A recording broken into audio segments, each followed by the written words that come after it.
किस चीज के प्रति हम स्त्रियों में जागरूकता लाना चाहते हैं, और ये भी साथ ही साथ सोच लेना चाहिए कि किस स्तर की स्त्री की बात कर रहे हैं हम। एक स्तर पे एक छोटी बच्ची है, एक 16 साल की है, एक 22 की है, एक 30 की है, एक 40 की है, एक 45 की है। आप किस स्तर पर जागरूकता, किन मुद्दों की जागरूकता के लिए को उनके सामने उपस्थित करना चाह रहे हैं, मेरा ये सवाल है। छठा प्रश्न, क्या स्त्रियों में जागरूकता होने के बाद वे अपने निर्णय लेने लग जाती हैं?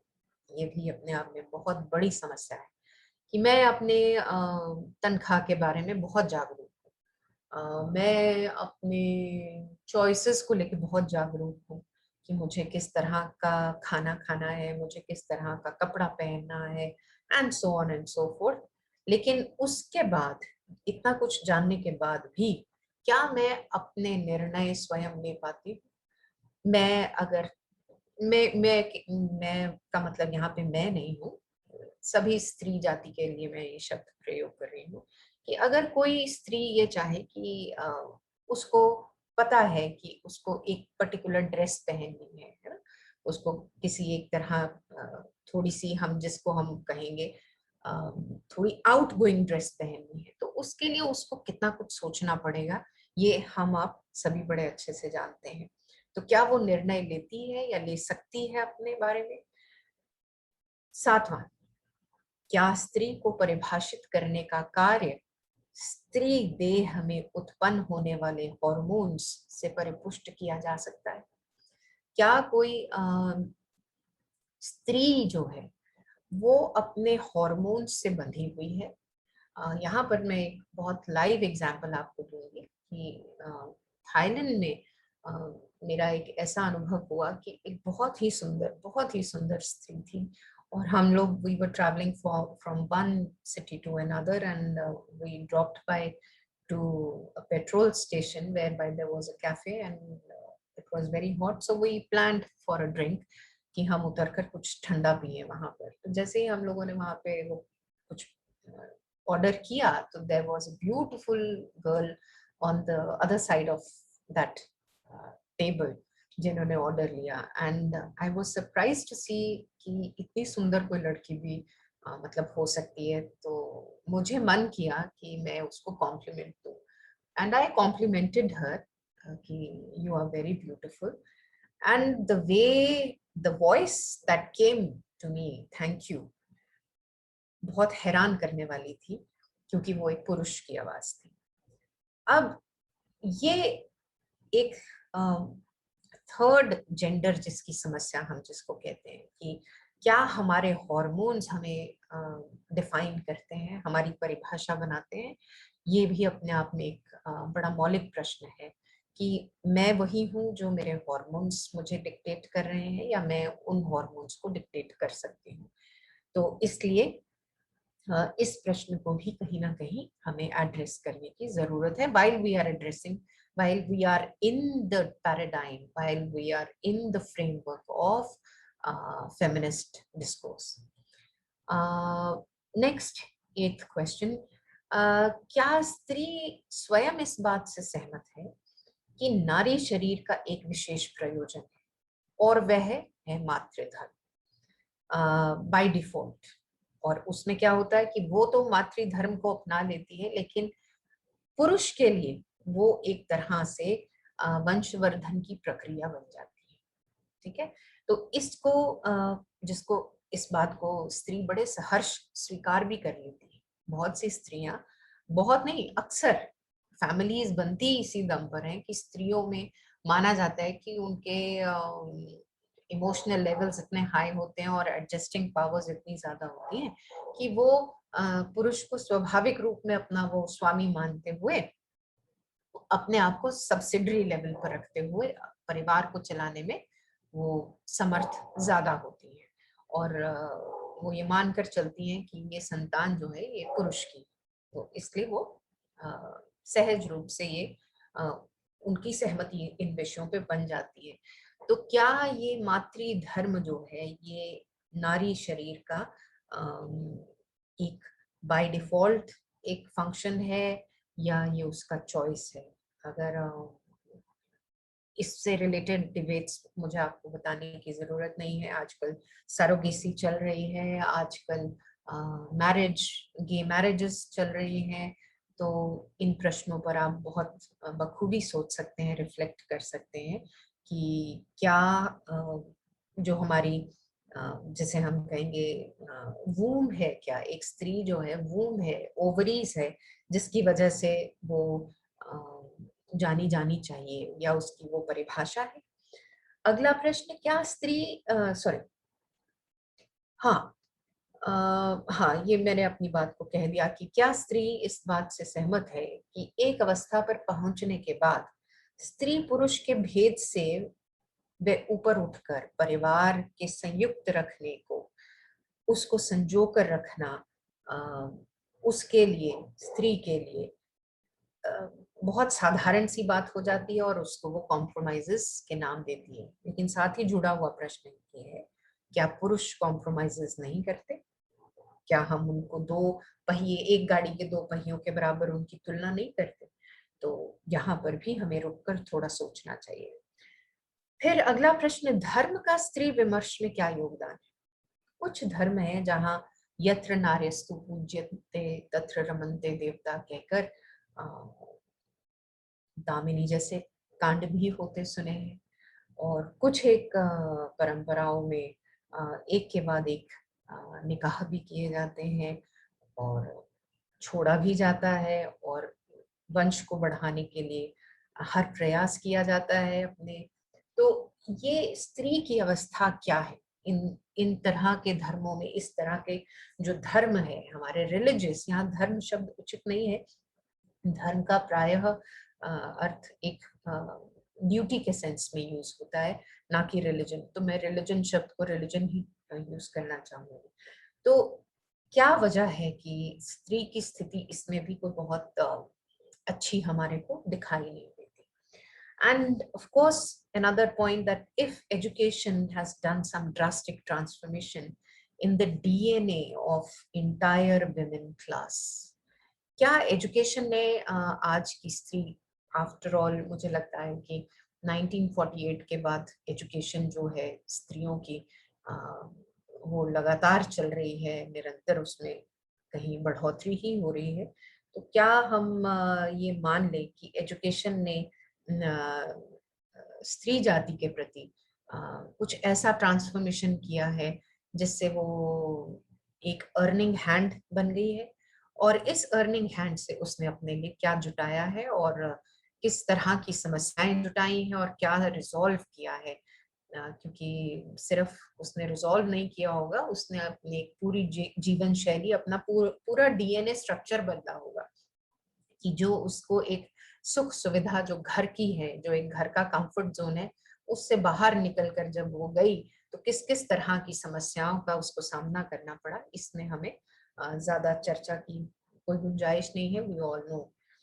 तो एंड फाइनली जो एक और सबसे सिग्निफिकेंट पक्ष है, why abusive language highlights mothers and sisters, why it is sister or mother oriented, why abuses are they always carry words which are oriented towards feminine aspect, and what has led men folk to abuse other men by hitting so hard their conscience, by raking up reference to their respective mothers and sisters and daughters? क्यों?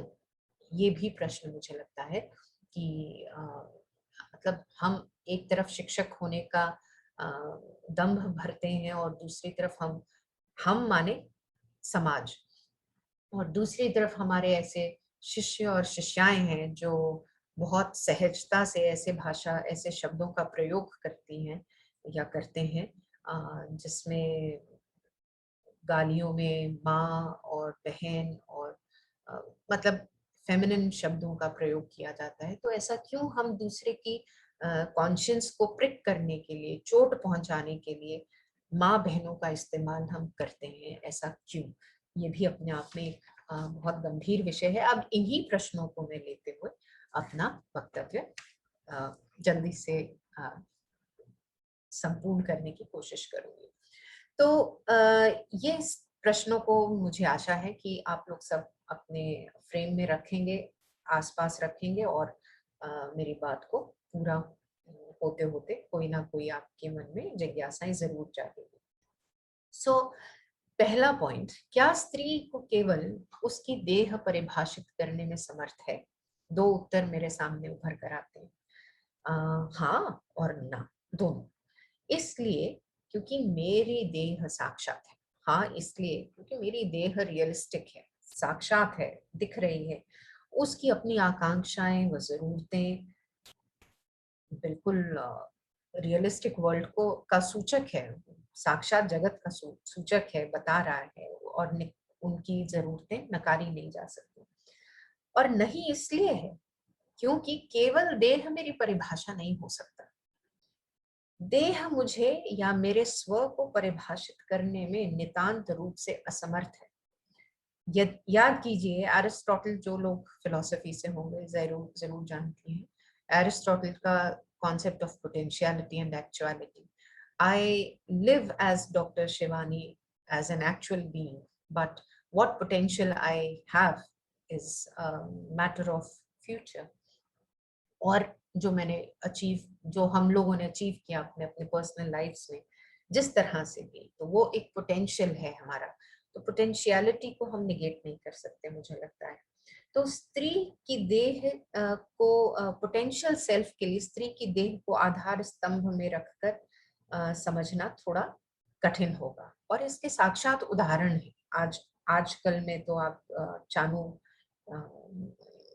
मीराबाई चानू, है ना, और Bachendri Pal, first women to reach Everest. सिर्फ यही नहीं, Mary com को लीजिए। तो ये लोगों के देह जो है, ध्यान दीजिएगा, देह उनको परिभाषित कर भी रहा है और देह परिभाषित नहीं भी कर रहा। देह के माध्यम से वो जो अचीव कर रहे हैं वो है पोटेंशियलिटी, वो है पोटेंशियल, जो जो था नहीं उसको अचीव किया। लेकिन देह केवल उसमें एक माध्यम बना है, देह उनकी रियलिटी नहीं है।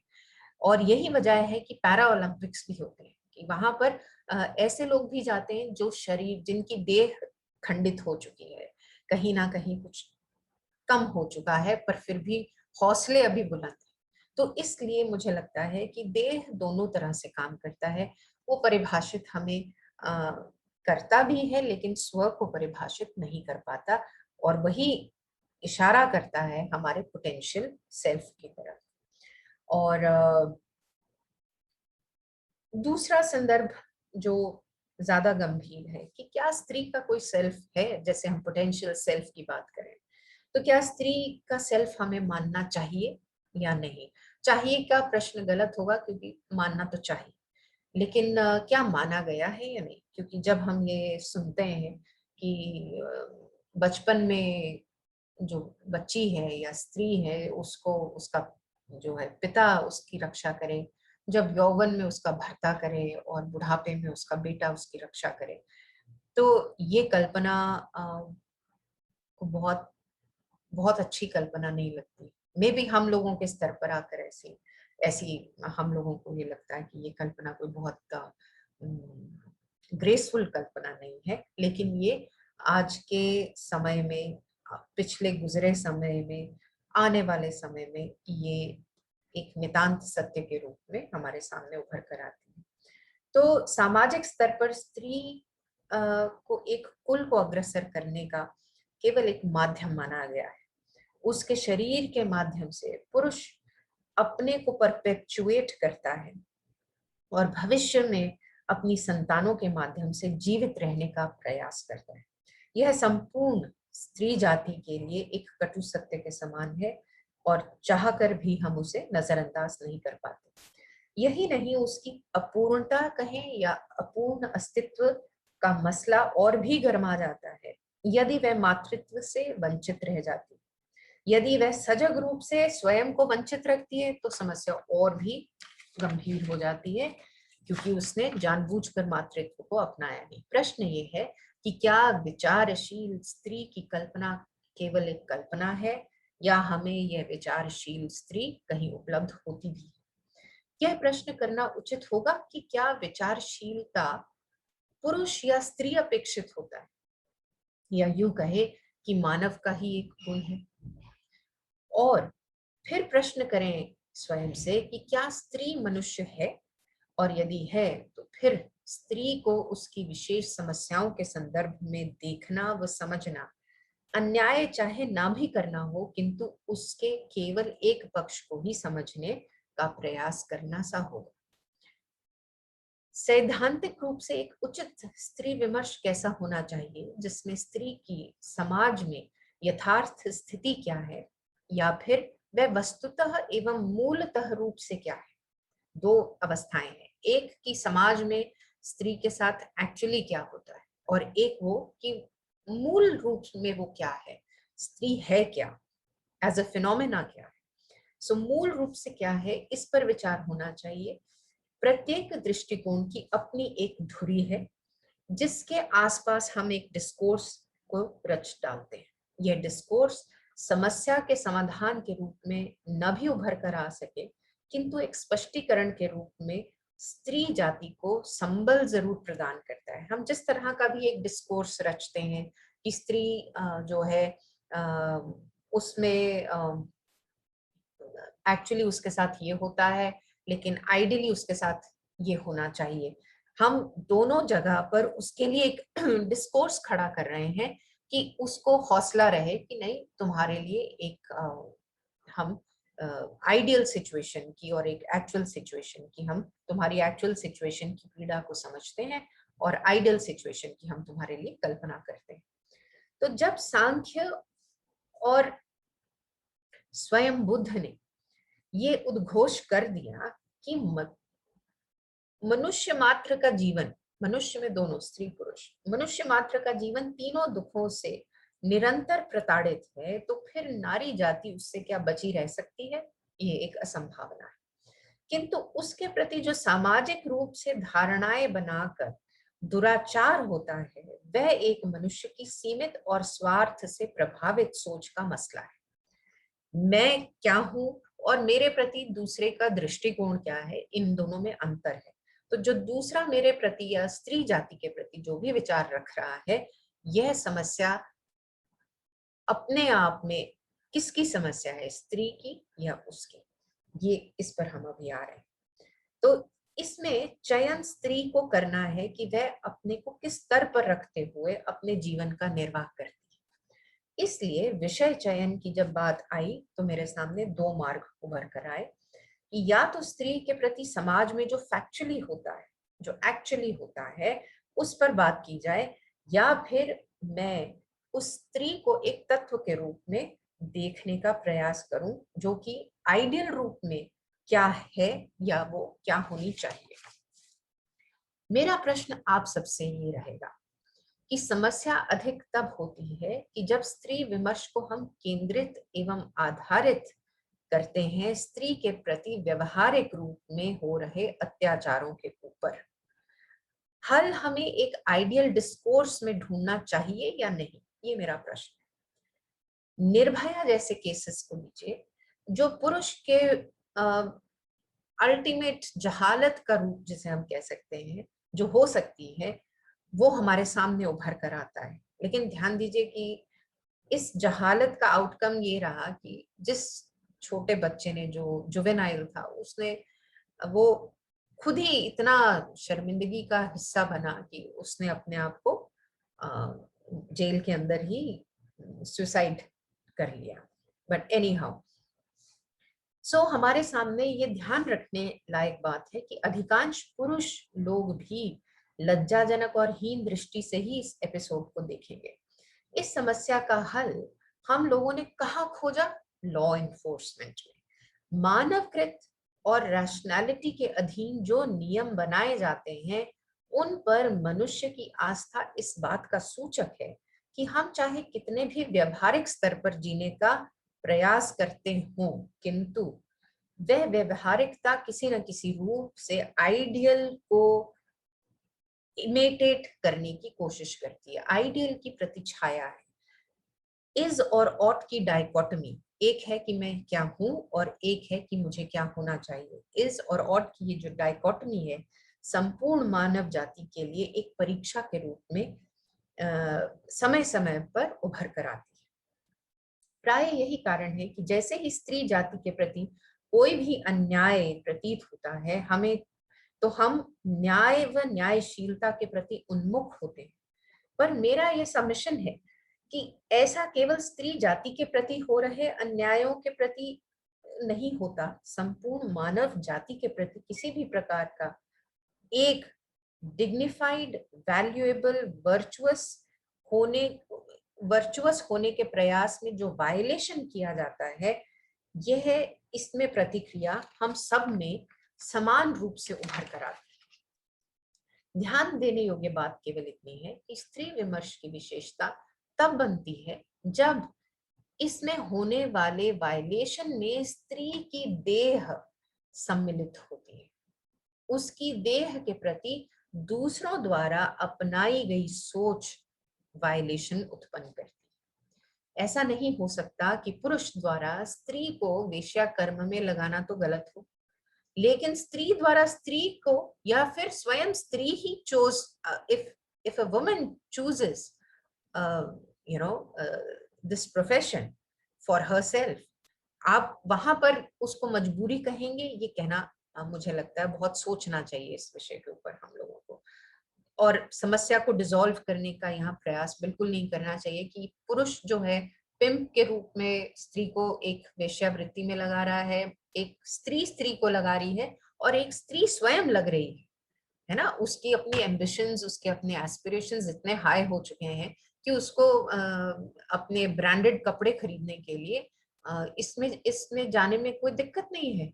तो इसको हम फ्री चॉइस कहकर हम इसको सहमति देना चाहते हैं या नहीं चाहते हैं, ये हमें स्पष्ट रूप से मैसेज अपने स्टूडेंट्स को देना चाहिए।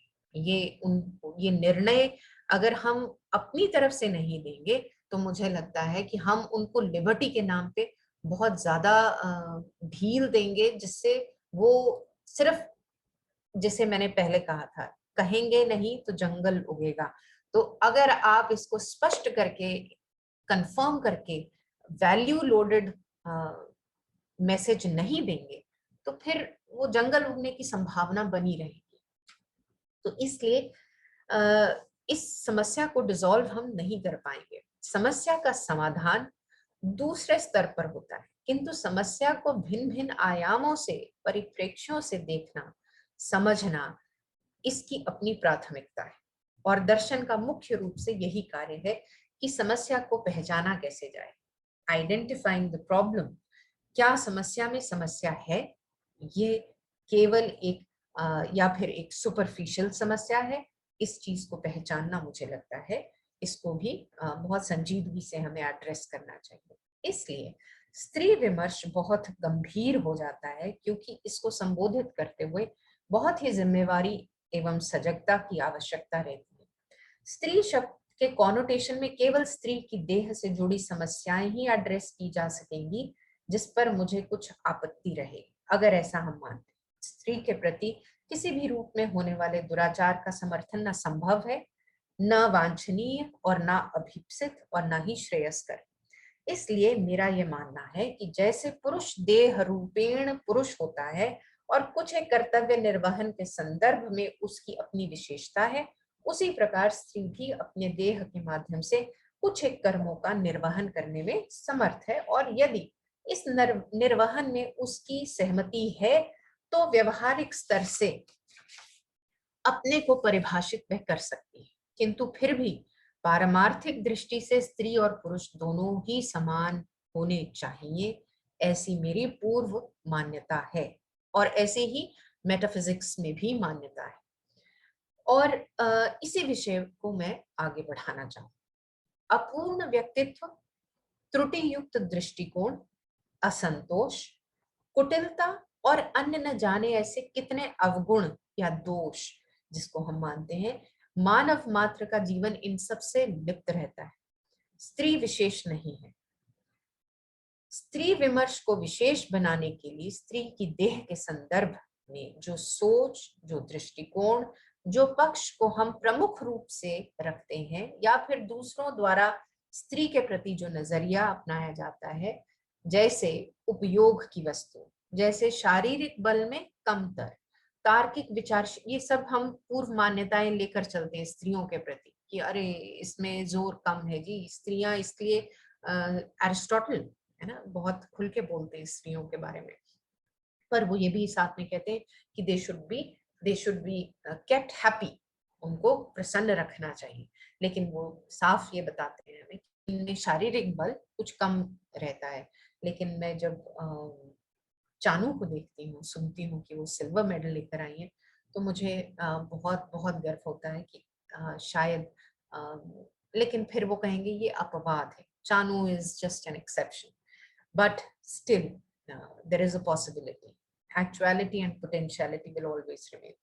So ये इस तरह की जो हम अपने मन में कल्पनाएं कर लेते हैं कि विचारशील कम होती हैं, तार्किक विचारशीलता नहीं होती, they are not good car drivers also, there are people who have been saying like this to many women I have observed, है ना। और ये उपयोग की वस्तु है, और इनका भावुक प्रबलता बहुत है, इनमें हार्मोन लेवल बड़े डिफरेंट रहते हैं, मदरली ट्रीट करते हैं बच्चों में, इसीलिए they are good mother, good caretakers, है ना।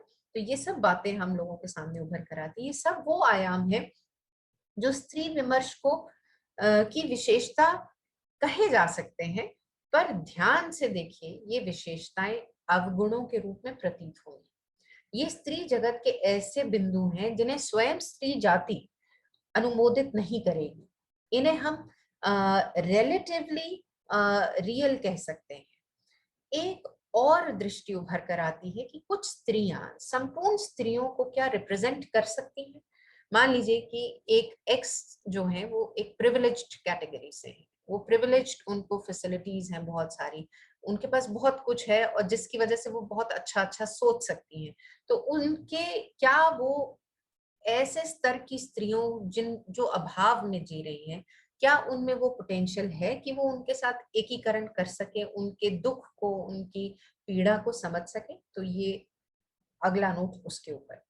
तो ये स्त्री विमर्श की विशेषता कही जा सके। हाँ, तो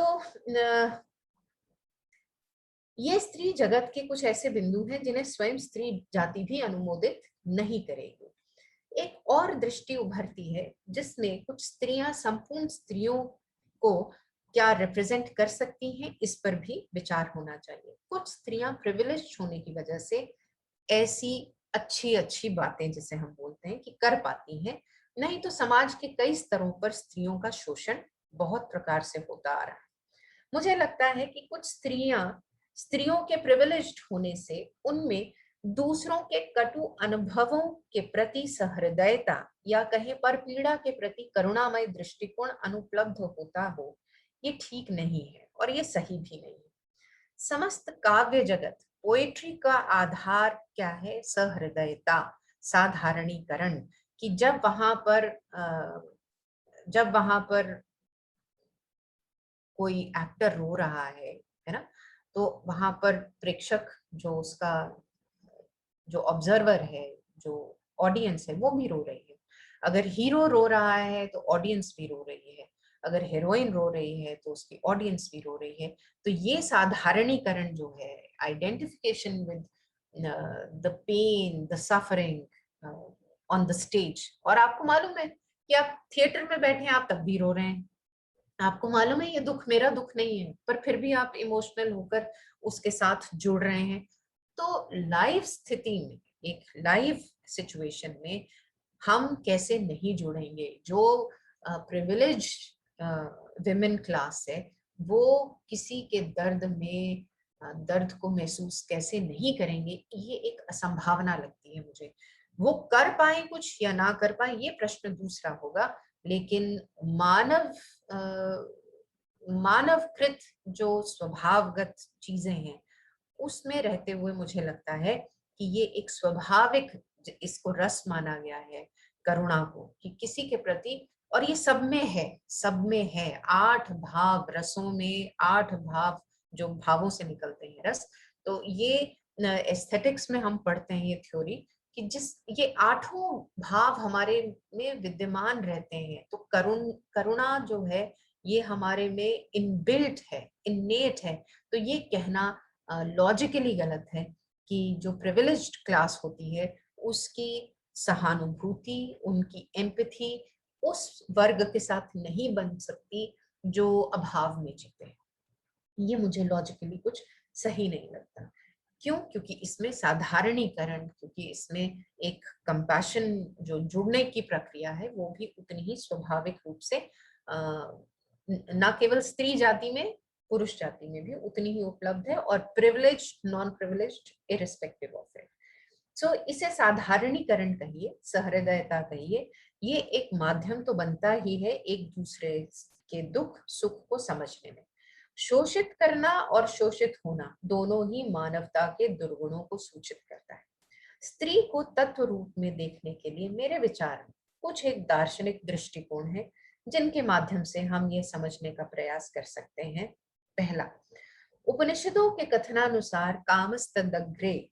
आप ध्यान दीजिएगा कि जब हम अल्टीमेट रियलिटी की बात करते हैं तो वहां पर प्रोनाउन का यूज करते हैं, उस, वह। हम वहां पर ही शी नहीं करते। हम जो अल्टीमेट रियलिटी है उसको ईश्वर भी नहीं बोलते।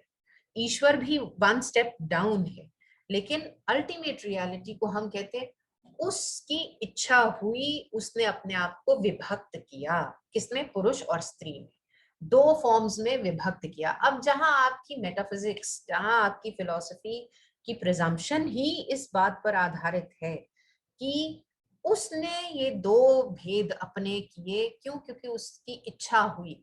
अब इच्छा का कोई लॉजिक नहीं है, तो हम वहां मान रहे हैं कि सर्वनाम जो है वो स्प्लिट हो रहा है नाउन में, प्रोनाउन जो है वो नाउन में, ही और शी में मैनिफेस्ट हो रहा है। तो ही और शी जब उसी ने दोनों बनाए हैं तो दो अलग चीजें कैसे हो सकती हैं, या दोनों की वैल्यू अलग कैसे हो सकती है? दोनों का फंक्शन अलग हो सकता है, लेकिन वैल्यू के लेवल पर, एक्सियोलॉजी के लेवल पे they can not differ. They are one and the same thing from metaphysical stand point, फ्रॉम परमार्थिक स्तर। सो ये जो लिंगों की भाषा है ये स्त्री पुरुष की भाषा है, लेकिन अगर अल्टीमेट पर्सपेक्टिव से हम समस्या को समझना चाहें तो वहां कहीं लिंगों की भाषा इस्तेमाल नहीं होती, जेंडर लैंग्वेज डजंट अप्लाई। सो उसके अंदर काम व इच्छा हुई तो उसने दो में जगत को विभक्त कर दिया। यदि इस दृष्टि को गहराई से समझे तो अभिप्राय ये हुआ कि पुं भाव स्त्री भाव दोनों ही उसने अपनी इच्छा से उत्पन्न किए हैं। It is like a role play for each of us, and ultimate reality has already preordained these roles for man and women. This could be very destiny oriented approach, but this could be comforting thought at the same time that we all are here to live from X point to Z point. X, Y and Z. What are those X, Y and Z? जायते विपरिणमते विनश्यति। कौन सी ऐसी चीज है जो पैदा होती है और डिके नहीं होती और नष्ट नहीं होती? तो X, Y, Z are the 3 points which are meant for either man or woman. शैव दर्शन, जैसे मैंने आपको कहा था कि थोड़ा सा मुझे लगता है कि शैव दर्शन भी इस समस्या को अपनी तरह से हैंडल करता है। उसके परिप्रेक्ष्य से अगर देखें तो समझने में आएगा। एक श्लोक उद्धृत करना चाहूंगी। न त्वम अम्बा न पुरुषो न चांगना चित स्वरूपिणी न खंडतापिते नापि भर्तुरपि ते त्रिंगलिंगता त्वाम बिना तदपि न स्फुरेद अयम्। हे देवी, अब ये देवी का मतलब है कि ना तुम अम्बा हो, ना तुम ना तुम्हें मैं अम्बा कह सकता हूँ, ना पुरुष कह सकता हूँ, ना ही चांगना, ना ही मैं कोई स्त्री कह सकता हूँ तुम्हें। एक चित स्वरूपी, जिसका जिसका स्वरूप चित है, कॉन्शियसनेस है। और तुम्हें क्या खंड, खंड माने न्यूट्रलिटी, हम आजकल थर्ड जेंडर की बात करते हैं, तो ऐसे में तुम्हें थर्ड न्यूट्रलिटी तो स्थापित कर ही नहीं सकती। ना तुम पुरुष की कैटेगरी में हो, ना तुम स्त्री की कैटेगरी में हो, और और तुम चित स्वरूपी हो, इस वजह से प्योर कॉन्शियसनेस हो, इस वजह से तुम्हें न्यूट्रल जेंडर तो टच भी नहीं कर सकता, वो तो क्या ही सताएगा। और तुम्हारा जो स्वामी है, जो तुम्हारा स्वामी है, उसमें भी ये तीनों लिंग गायब है। कोई लिंग की वहां कोई लिंग की भाषा चलती नहीं। लेकिन एक बात है कि वो जो तुम्हारा भर्ता है, वो जो तुम्हारा स्वामी है, वो तुम्हारे बिना स्फुरण नहीं होता, वो मैनिफेस्ट नहीं कर सकता। उसको जब अपने आप को मैनिफेस्ट करना है, वो जहां पर अपने आप को दिखाना चाहता है जगत के रूप में, मैनिफेस्ट करना चाहता है, वो तुम्हारे बिना, शक्ति के बिना वो अपने आप को मैनिफेस्ट नहीं कर सकता। अभिप्राय ये हुआ कि जो कल्पना दर्शनों में की गई स्त्री भाव को लेकर, वो कहीं ना कहीं इक्वलेंट लेवल पर चित स्वरूपी के रूप में की गई, कि प्योर कॉन्शियसनेस के फॉर्म में एक विमेन प्रिंसिपल को, एक फेमिनिन प्रिंसिपल को वहां पर हैंडल किया गया। और यही वजह है कि तुम्हारे बिना उस शिव में कहीं स्फुरण भी नहीं होता, अभिव्यक्त ही नहीं हो पाता। और शायद यही वजह है कि कश्मीर शैविज्म में अर्धनारीश्वर की भी कल्पना हमें मिलती है। और क्योंकि जब एक दार्शनिक डिस्कोर्स का संदर्भ होगा, तो कहीं ना कहीं सब बातों को ध्यान में रखना होगा कि लिंगों के भेदों में बात कर रहे हैं या लिंगातीत भाषा को समझने का प्रयास कर रहे हैं। अगर हम लिंगों की भाषा में बात करना चाह रहे हैं, लिंगों की भाषा को समझना चाह रहे हैं, तो स्त्री विमर्श की समस्याएं जो मैंने आपको शुरू में गिनाई थी, तब वो फ्रेमवर्क पूरा कायम रहेगा। अदरवाइज मुझे लगता है कि वो फ्रेमवर्क डाइल्यूट हो सकता है, संभावना है, क्योंकि लिंगों की भाषा जो है वो एक क्लासिफाइड, एक कैटेगराइज्ड, एक स्पेसिफिक समस्या को ओरिएंट करती है, अदरवाइज नहीं। और व्यवहारिकता को हैंडल करने की उसमें समस्या है, और व्यवहारिकता को ही वो सिद्ध भी करती है। और सांख्य की दृष्टि में अगर हम चले जाएं, तो उनका अन्वेषण सीधा सीधा यही है कि बुद्धि और जितना कुछ भी वहां पर उपजता है वो प्रकृति से ही उपजता है। लेकिन प्रकृति और पुरुष को हम अनायास ही स्त्री और पुरुष के रूप में कल्पित कर लेते हैं, लेकिन ऐसा सैद्धांतिक रूप से नहीं है। पुरुष और प्रकृति वहां पर जड़ और चैतन्य को परिभाषित कर रहे हैं, ना कि स्त्री और पुरुष को। तो इसकी परिकल्पना भी बहुत महत्वपूर्ण है कि दार्शनिक स्तर पर स्त्री की समस्या या पुरुष की समस्या डिसॉल्व हो जाती है। क्यों? क्योंकि वहां पर जो समस्या है मैटर और कॉन्शियसनेस की है, जड़ता की और तत्व चैतन्य की बात है, ना कि पुरुष और स्त्री की। तो मैटर और consciousness, they have both occupied a very significant place in almost all the dominant disciplines of philosophy and even in science की भी यही जद्दोजहद चल रही है। बार बार हिग्स बोसॉन और गॉड डैम पार्टिकल की जहां पर बात आती है, वहां यही है कि इनएक्सप्लिकेबल सिचुएशंस आती हैं साइंटिस्ट के सामने, जहां पर वो ये they fail to explain the phenomena of consciousness, कि ये हो कैसे रही है चीजें, इवेंट्स, ये मैटर और कॉन्शियसनेस अराइज कहाँ से कर रही है। तो ये मुझे लगता है अपने आप में बहुत सिग्निफिकेंट योगदान है सांख्य का towards this entire discourse of feminism. And matter and consciousness have been very significant, and every science and every philosophical position will be grounded on some presumption. And hence, when Sankhya claims that entire universe is a composite of Purush and Prakriti, representing pure consciousness and pure matter, we too must not digress and extend it by linking the feature of unconsciousness or jadata to feminine aspect. Uh, it would be unjust on our part as students of philosophy to equate philosophy with only social philosophy or only gender issues. As we all know that philosophy begins in ideas, it is of the ideas, it is about the ideas.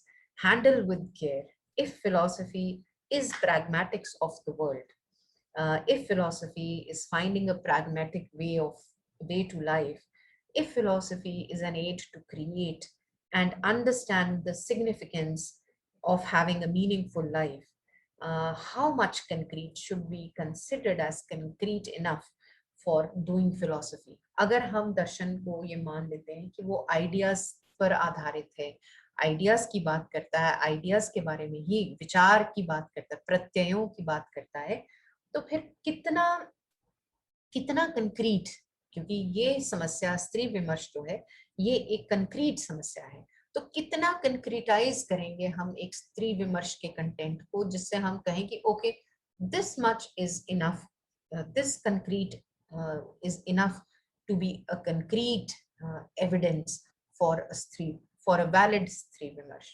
So last में एक और पक्ष से स्त्री विमर्श जो विशेष कहलाया जा सकता है, उसका आधार दोबारा से मैं कहूंगी कि स्त्री देह को हमें भूलना नहीं चाहिए. It is very significant and very dominant factor. तो क्या स्त्री विमर्श को स्त्री देह के रोगों से भी जाना जा सकता है? क्योंकि स्त्री देह के जो रोग हैं वो केवल स्त्री देह में ही उपलब्ध होंगे, तो उससे भी क्या स्त्री विमर्श विशिष्ट बन जाता है?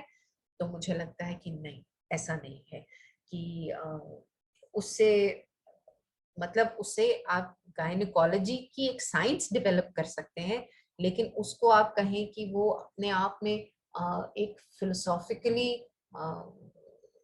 रॉक सॉलिड पोजीशन पर आकर वो एक स्त्री विमर्श का विषय बनता हो, एज अ साइंस बनेगा, डिसिप्लिन ऑफ नॉलेज बनेगा, लेकिन उसमें जो गंभीरता चाहिए मुझे लगता है उस पर हमें विचार कर लेना चाहिए. अब मैं कुछ ऐसे नाम लेते हुए अपनी बात को समाप्त करूंगी जिसकी मुझे पूरी उम्मीद है कि बहुत से लोगों ने नाम नहीं सुने होंगे. जैसे इसमें राधा और सीता बिल्कुल नहीं आएंगे, पार्वती और सरस्वती लक्ष्मी कोई भी नहीं आएगा. सावित्री, अदिति, शची, कात्यायनी, शत्रुपा, घोषा, देवहूति, संध्या, अरुंधति, विश्ववारा, अपाला, तप्ती, वाक, सूर्या, रोमसा, गार्गी, मैत्रेयी, सुलभा, शश्वती, चूड़ाला, ममता, मेनका, उशिज, लोपामुद्रा, अनसुया, शंडली, प्रतिथेयी, मदालसा, वैशालिनी, शैव्या, दमयंती, पिंगला, धर्मव्रता, सीमंतनी, घुष्मा, सुनीति, ऐसे कम से कम और 50-100 नाम हैं जिनका यहाँ उदाहरण किया जा सकता है, लेकिन इनको इतिहास ने किसी न किसी कथा का पात्र बना दिया, बिल्कुल उसी तरह से जैसे पुरुषों को पात्र बनाया जाता है. और किसी के नाम के आगे वीरांगना लगा है, किसी के आगे नाम ब्रह्मवादिनी लगा है. और संक्षेप में अगर मैं कहूँ तो ये केवल चरित्र, वर्चुअस कैरेक्टर आधार बनता है इन स्त्रियों को विशेष रूप से अगर हमें स्मरण करना है. तो प्रत्येक नाम के साथ एक कथा जुड़ी हुई है और उस कथा में एक संदेश छिपा है और वह संदेश उच्चतम चरित्र का निर्माण करने की ओर संकेत करता है. और इसी तरह पुरुषों का भी इतिहास है, कथा है, कहानी में बंधा हुआ.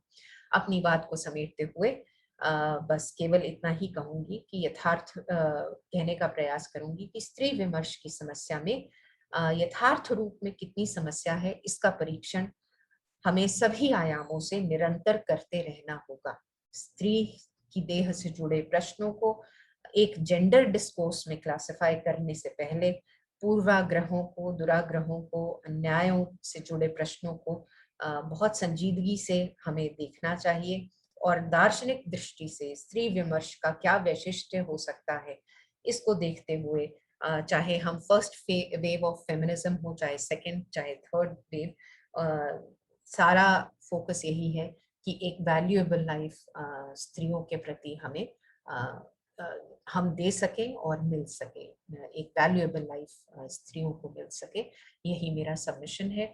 बहुत बहुत आभार संयोजकों का कि उन्होंने मुझे अवसर दिया कि मैं अपनी बात को कह सकूं. धन्यवाद.